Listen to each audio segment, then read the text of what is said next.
একটি আমল আছে যে আমলের বিনিময়ে আল্লাহ তাআলা ব্ল্যাঙ্ক চেক দিবেন।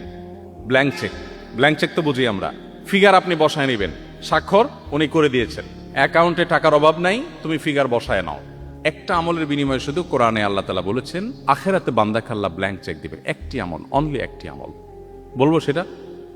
আল্লাহ বলেছেন ইন্নামা ইউওয়াফাস সাবিরুনা আজরাহুম বিগাইরি হিসাব। যারা সবর করতে পারবে, ধৈর্যশীল হবে, আশাহত হবে না, ভেঙে পড়বে না, মুশড়ে পড়বে না, শক্ত থাকবে, আল্লাহর প্রতি আস্থা রাখবে, ভরসা রাখবে, আত্মবিশ্বাস রাখবে এবং সবর করবে, আল্লাহ বলেছেন তাদের বিনিময়ে দেওয়া হবে হিসেব ছাড়া। হিসেব ছাড়া। আপনি যদি ইসলামে আসেন, আপনি যদি ইসলামটাকে বোঝার চেষ্টা করেন, আপনি যদি ইসলামটাকে মানার চেষ্টা করেন, তখন আপনার ক্যারিয়ারটাকে আপনি দারুণভাবে এনজয় করবেন। আপনার প্রমোশন হলো না, ক্যারিয়ারে আপনার প্রমোশন হলো না, আপনি খুব সৎ অফিসার কিন্তু প্রমোশন হলো না। বেঈমানের কাছে কোনো সান্ত্বনা আছে? যার আখিরাতের প্রতি বিশ্বাস নেই তার কাছে কোনো সান্ত্বনা আছে? আমি একজন সৎ মানুষ বাট প্রমোশন হয় নাই, মানে এর চেয়ে বড় ট্র্যাজেডি আর কি হতে পারে? আপনার কাছে তো এর চেয়ে কষ্টের কিছু, আপনি শেষ হয়ে যাবেন ভিতরে ভিতরে করে করে। তার কোনো সান্ত্বনা আছে? তো ইমানদারের সান্ত্বনা আছে না নাই? আছে না নাই?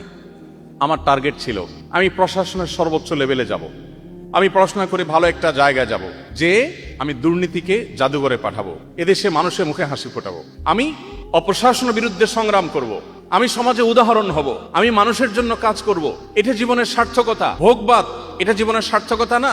ভোগ করে সুখে থাকা এটা তো গরু ছাগলও পারে, পশু পাখিও পারে। ভোগবাদের বিপরীতে দাঁড়িয়ে ত্যাগের মধ্য দিয়ে মানুষের মুখে হাসি ফোটানো এবং তার বিনিময়ে আবার আল্লাহর কাছ থেকে রিওয়ার্ড আসা, এটা তো আমার জীবনে অনেক বড় একটা টার্গেট।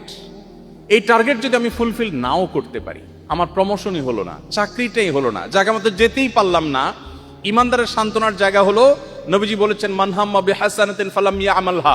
কেউ যদি কোনো ভালো কাজ করবার সংকল্প করে কিন্তু করতে না পারে, আল্লাহ তাআলা তাকে ওই কাজটা করার যেহেতু ইচ্ছার কোনো ত্রুটি ছিল না, কিন্তু সে পারে নাই, তার প্রমোশন হয় নাই, তার চাকরিটা হয় নাই, ব্যাটে বলে হয় নাই, তার স্বপ্ন ছিল, তার ইচ্ছা ছিল, ইচ্ছাতে কোনো খাদ ছিল না, সে সঠিক সিদ্ধান্ত গ্রহণ করেছে বাট হয়ে ওঠেনি।